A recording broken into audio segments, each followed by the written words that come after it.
Welcome to a new edition of the Neon Jazz interview series with veteran jazz musician Paul Jost. We caught up with him in early April 2020 during the heavy of the coronavirus lockdown to talk about his 2020 CD, Simple Life and the Strange New World of No Live Jazz. He has performed worldwide with recent tours in Asia and Europe, and after a long career as an instrumentalist and sideman, recording and performing with Billy Eckstine, Mark Murphy, Dr. John, Bucky Pizzarelli, Joe Farrell, Ron Carter, and so many others, he's moving on to other things, and he's got great stories. So dig it. I guess we're like everybody else and hanging tough here. Yeah, that's all we can do. Yeah. How you holding up there? Good. Staying positive and, doing all the things I'm supposed to do. And, like everybody else, we all got a little bit weight to carry here, so. Without a doubt. So are you right up there in Manhattan? I'm actually right now down in South Jersey. Okay, I gotcha. Well, Paul, thank you during this very extraordinary time. I guess this is one of the reasons why Facebook is actually a good thing to get connected and to stay connected with folks. So thank you for taking a minute out. It's great to connect with you and have a minute during this very extraordinary time in our history. Well, thanks for having me. And it's an extraordinary time for sure. Nothing like you've ever experienced before. Yeah. I don't think anybody on this planet's ever gone through anything like this. So, but let's talk a little bit about what was before probably the pandemic. Your CD, The Simple Life. Talk to me a little bit about this CD and kind of what you've been up to as far as recordings lately. Well, certainly all gigs like everybody else has come to a complete standstill. My quartet and myself, we were selected by the State Department to do some concerts out in Pakistan and Lebanon as part of the American Voices, and naturally that got canceled, and it kind of worked out good because we'd probably still be there right now, but just a lot of things, I do a summer jazz camp at Westchester University, and I hate to really talk about it because everybody's suffering. I mean, if you're a self-employed musician, there's no place to work. Everything is closed, and what we do is, well, at least a live performance, we're about connecting with people and sharing the experience, and naturally all those places are closed, so there's no work right now, so that's a little bit tough. But, I also write, and so I have some things to keep me busy, but no money coming in right now, and that's a real, it's a tough one to grasp onto. Yeah, without a doubt. Yeah, I know it's rough. I think that's one of the reasons why I've been wanting to really reach out and do more interviews is that I think one of the very few antidotes that we can have is to at least talk about the music and swim in something that's a little bit more positive. So talk to me a little bit about your childhood and how you got involved with jazz and how it's kind of become your career. Well, if you want to get really depressing, I'm kidding. I have a varied, childhood. My parents were separated early age and all that. So some. Look, I just put it the same way as like everybody losing money. Like everybody comes into this world with a certain amount of weight to bear. That goes with the territory. Some people have a little more, some people have a little less. But I think that's kind of our common thread, that we all have something to hold on to, some weight that we carry. So I have a variety of things going on in my youth. I didn't come to jazz first. I mean, lately I've been posting a lot of earlier stuff that I'd written about 25 years ago. I've written a lot of different styles, and just kind of whatever hits me. But I've been putting up some things that are a little bit more country and a little bit more faith-oriented, only because I think those are good things to put up right now. Those are good messages. So I don't want to put stuff up in any way that's like, PR or marketing and stuff. I find that a little distasteful right now. I mean, we all got to work and we all got to eat, but I'm not pitching people to buy my record or anything like that. It's a time for us to come together. So I want to put those things out about, just that we're in it together. And I happened to put one up this morning that I wrote for my wife about 25 years ago. It's just a fun little romp about having a partner. And I know it's putting a smile on some people's faces. And so that's the stuff I'm doing now. Simple Life really kind of, lays in perfectly for this because it's an album I did with my quartet with Jim Riddle, Dean Johnson, and Tim Horner. And I had the great Joe Locke play on 4 cuts. And the album is really about, songs in my life that were important. There's a lot more than just on one album of songs that are important, but a lot of the undercurrent thing about Simple Life is from my dad who's passed. It always had this great thing about common sense. He just always talked about that. He was a good steward without being he wasn't like an overtly religious man or anything like that. He just kind of walked the walk, and just thought that there was just a good common sense in this world that most people knew about. And if we just kind of listen to the voice in our head, we'd probably do the right thing most times. And I feel the same way, I think. So that's what the album is really about simple life, keeping things simple, not simple-minded, but that sometimes the hardest parts about living are just to live. Sometimes we complicate things so much. I posted something on Facebook the other day that, having differences of opinion, political, whatever that they are, they don't need to be lines that are drawn in the sand that separate us. They're things that we can hold on to from both ends and support. We just can have differences of opinion without,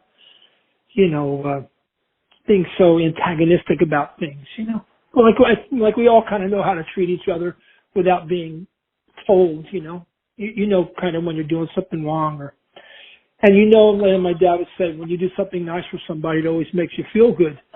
And that's true. Anytime you do something nice, it makes you feel good. And, if you stop and question why you're doing something good or you're looking for something in return or any of that stuff, just stop. Don't complicate it.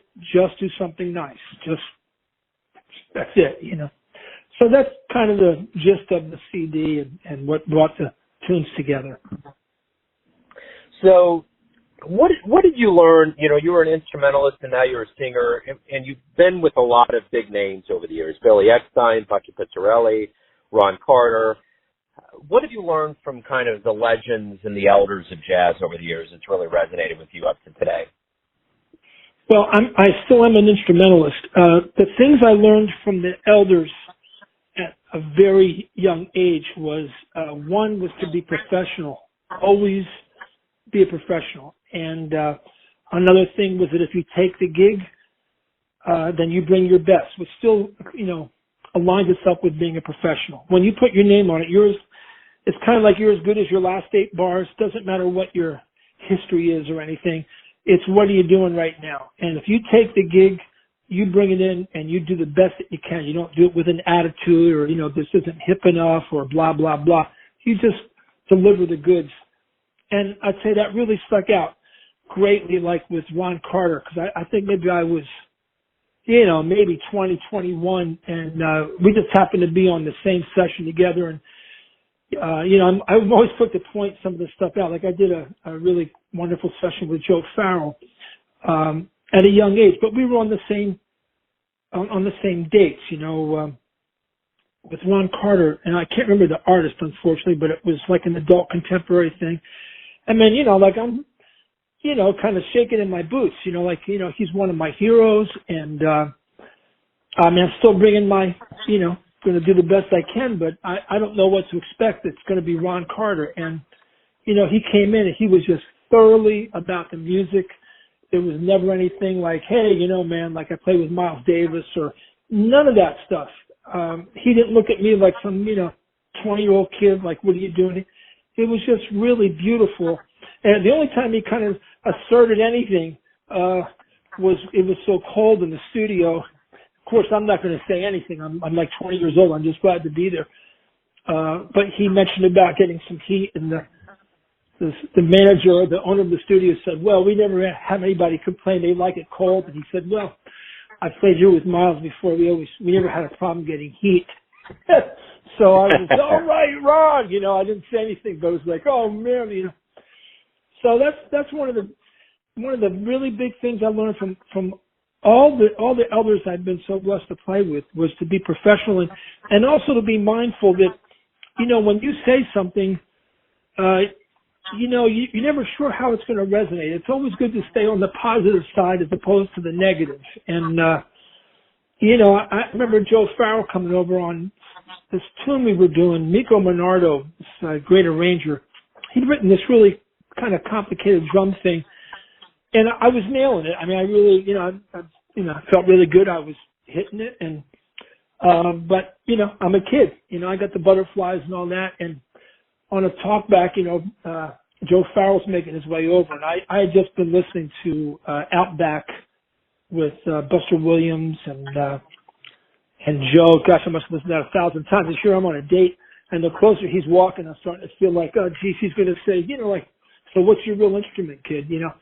But he didn't. He came over and he said something so positive and reinforcing and, asked me where I was from. And it just made me feel so good that he would acknowledge me in some way. And I've learned a lot from that because those things have stayed with me all my life. When one of your heroes, kind of says something nice, it really has a lot of impact.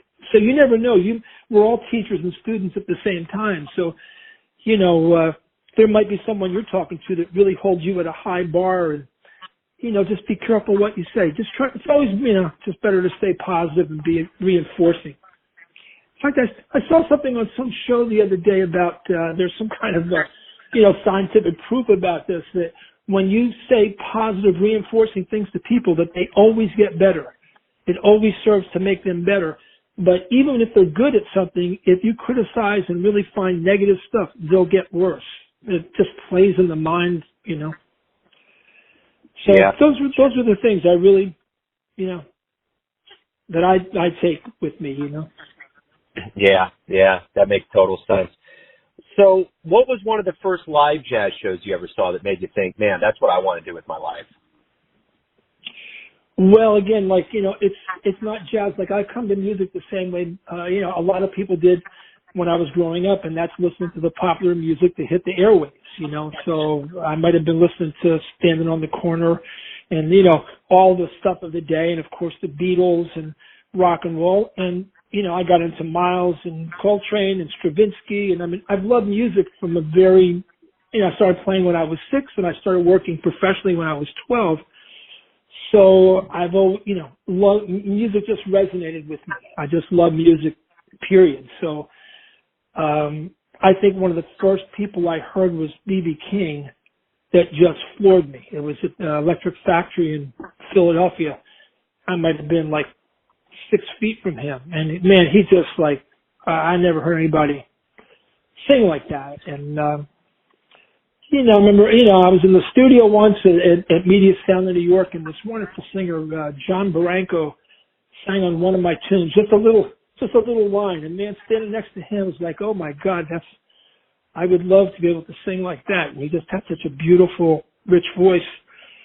But man, I've been so lucky. I've played with a lot of singers and played in a lot of genres. I've had songs recorded by Carl Perkins and by the band. And, I love a lot of different kinds of music. So, I've always, of course I dig jazz, and that's kind of my, where I'm putting stuff out now. It's in these past few years of my life that I'm really dedicating myself more to singing. I've sung for a long time, but usually in the studio and not trying to make a career out of it or anything.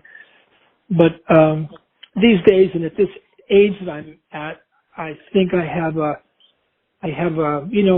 from an older perspective, you have a different way of interpreting a story that maybe you can bring to more people or something, When you got a little bit of, life on your bones, it makes a little bit of a difference, Well, that's a perfect segue for me. If you had a dream tonight, you could run into your younger self, say 20, 30 years ago, you could give your younger self an advice. One bit of good advice. What would you give your younger self? I had a good answer for this one time. I forget what it is, Joe, but I gotta say, like right now, like you just saying that, some of these tunes I'm putting up, they are from about 25 years ago. And, like I listen to them and, I'm really proud of the work because I put a lot of focus on trying to get things, as good as I could, even though I was making demos to pitch and stuff. But I don't know that I would do anything any differently. I was so blessed to start playing gigs to make money at 12 years old. Man, I'd do a gig, make $20. At my time in life, that was a ton of money, And between my paper route and doing some gigs, playing music, man, I was pretty fat. So, and then these opportunities, like just being born in America and went to Berkeley College to just become a college. I was there for about a year, and then I went with a bunch of guys. We put a band together in Allentown. We rehearsed for a year, wrote like crazy, and we did 2 gigs. We opened for Weather Report at State College, and we did some other little thing in this little mill. I'm digressing now, but my experiences have been vast and really wonderful, and I'm so lucky to have been born in America where we have all these freedoms. And man, I've written for TV and got stuff on radio and all these little things that are like part of the landscape of any musician, I think. And I wouldn't change anything. I don't know what I would tell myself because I've always worked really hard. I've been really dedicated. So I couldn't look back and say you should have practiced more or you should have been more diverse or anything, because maybe one of my problems has been that I've been too diverse. So when I was younger and, if there was a record label, interested, it would always be, you got to pick a style. And I'd always say, well, but this is my style. Like I'd make this, like if you listen to my country songs, there's like jazz harmonies in it. That's just what I gravitated to. But at the time, the things being kind of cross-platform wasn't really happening then. So my stuff just kind of sounded wrong to the traditional sense. And, back then they had record stores and, it was more about we need a place to put your record. Like what bin do we put your record in? Do you want to be country? Do you want to be pop? Do you want to be jazz? Do you want to be R&B? What is your preference? It's like, geez, I don't know. I can't pick one, So, maybe that would have been something, maybe stay a little bit more on one thing, but really, listen, I'm not saying in any way that I couldn't improve. I don't want to sound like that, like, people say, what would you do different in your life? Like, well, I'm perfect the way I am. I'm not saying that at all. I'm just saying I just love music and I'm dedicated to it. I've met so many great people, keep meeting great people. It's just an incredible life. I have a great wife that's been supporting me for so many years, and I'm happy, man. Got great kids, grandkids, a dog that I love. So, I'm good. It's been a great ride so far. There's plenty left, I like that, man. So what do you like best about being a musician? What's the best part of it? Well, the thing I love about being a musician now, like playing drums, this is one of the things about music is that, you can do a gig, solo pianist or solo guitar, stuff like that. But, if you're going to play in a rhythm section, you've got to have good time and you've got to be able to play with others. And the things that I've always liked is, playing with people that don't have an agenda so that we're all making music together. And, in my current quartet, I'm surrounded by 3 people that are just like that. They are, great composers and the first ones to allow space to happen. So it's never congested with people just kind of showing their wares and things that they practice that they got to get out. So I love that. And I love the community of making music together. That's one of the beautiful things of our art form is that it's done by more than one person, So I love that side. And, excuse me one second. Hey, Serge, come here. Okay. I get my dog in here. Sure. So I love that community, and I love what you create together. It's like everybody grabs a paintbrush, and we all paint a picture together, which is really beautiful. As far as like singing, the thing I love even more is that it's so immediate that I love being able to have these sort of conversational things with the audience. And, from all my times of playing different things and stuff, I think I can bring, also being a writer, I think I'm able to maybe sometimes bring a different interpretation to the lyrics. So I really want to tell a story. I'm not just there to sing the song in tune and accurately and, with feeling and stuff. I want to be able to tell a story from a different perspective.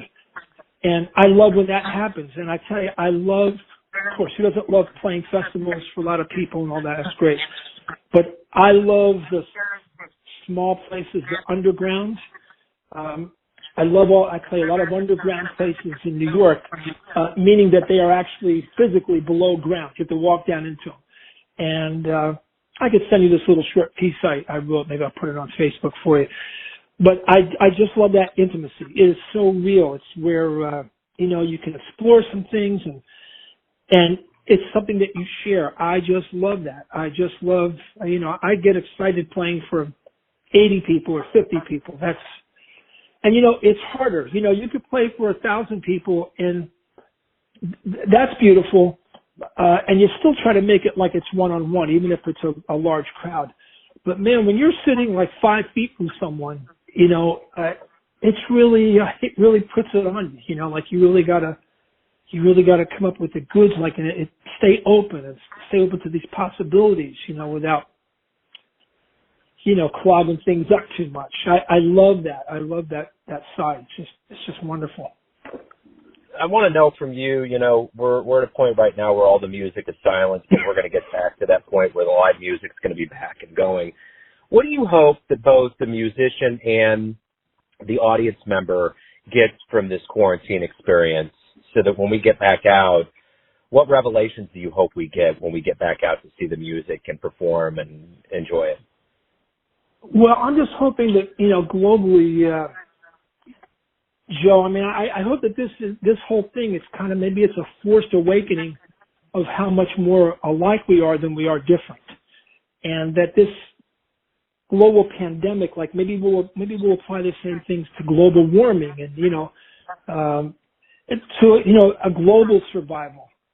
I hope it kind of brings us together because, and, that we realize how much we really need each other, how much we really want each other in our lives and maybe see a little bit in how we sometimes take advantage of each other. So I'm hoping that it brings us together as the human race, just brings us together a little bit because it's hard, like the world over right now is looking just like what my neighborhood's looking. There's very few people on the street. There's very little activity. It's like, it's like a bomb's gone off, and except it's not immediate. It's a long, long, long bomb that's going to run for a while. So I hope it brings us together and like I'm saying, when I'm singing for people, I'm always trying to strike this common chord. I want to bring music to people so when they're listening, it's like, oh yeah, I felt that. Oh, I know that. Or they're laughing with me or crying with me. So I want to stay in that. I'm hoping that maybe there's more of us all connecting a little bit more openly when this thing is over. It's like what I'm trying to do on Facebook right now is, and I'm not like a real Facebook fanatic, but right now I've just been writing all kinds of positive things that I can. I've been putting up positive music, like I said. It's not like about buying my record or anything. And, it's fine. Anybody wants to do that. I'm just not with that right now. I'm just about, I want to keep things positive.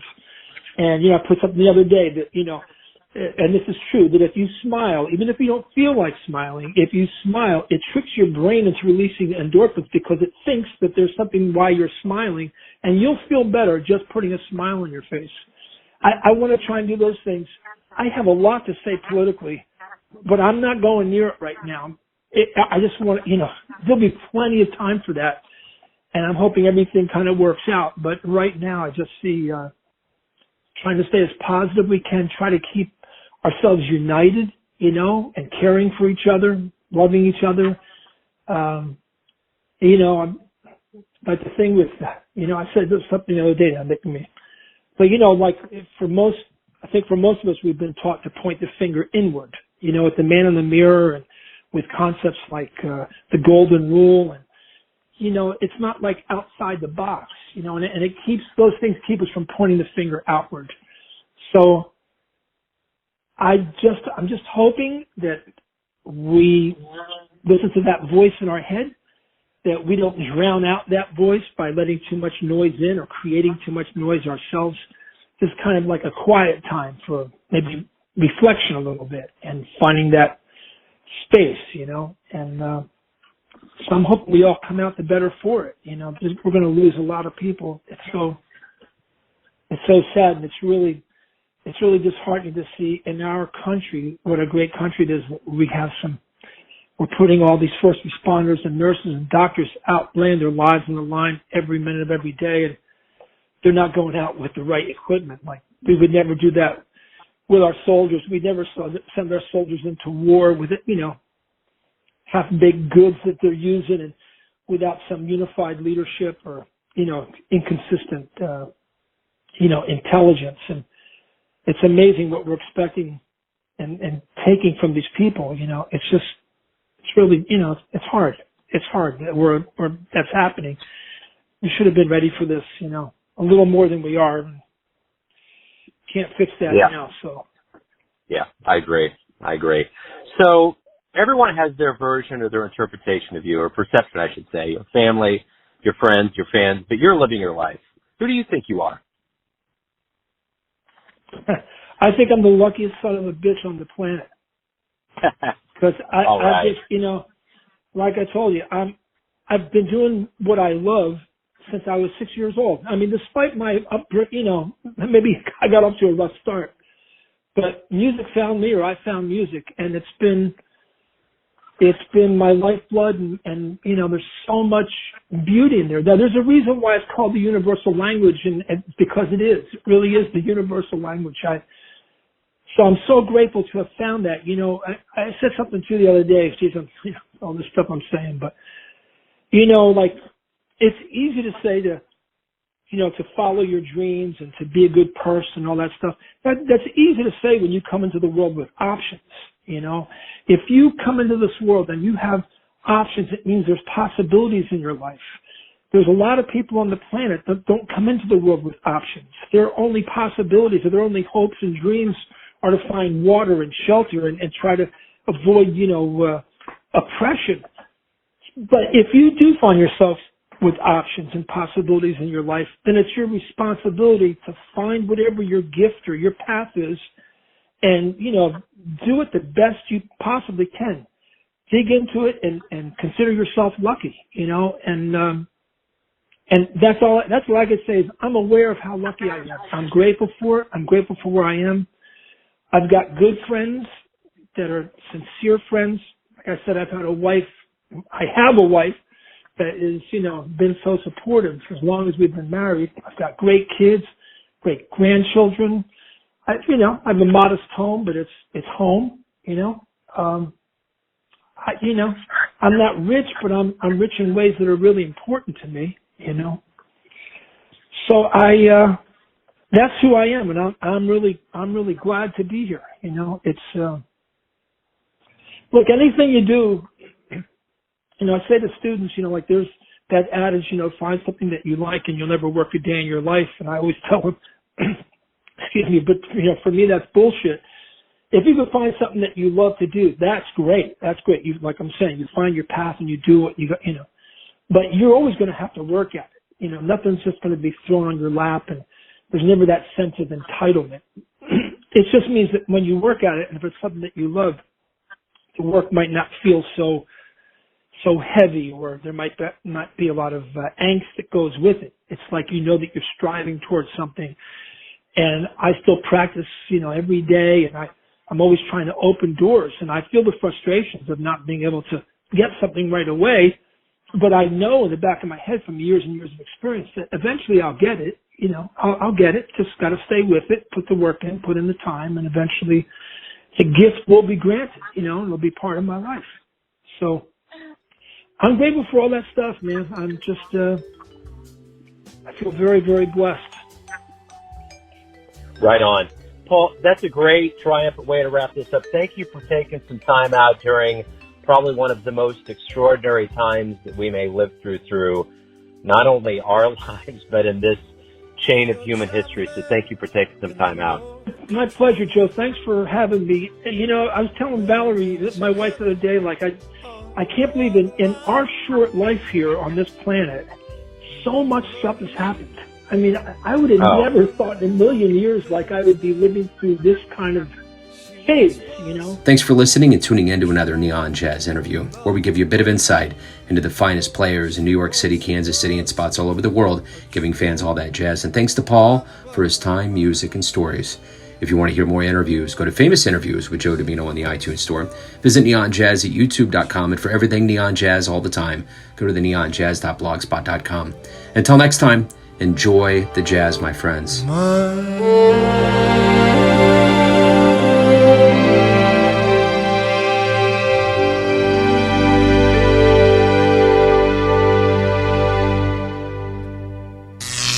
Neon Jazz.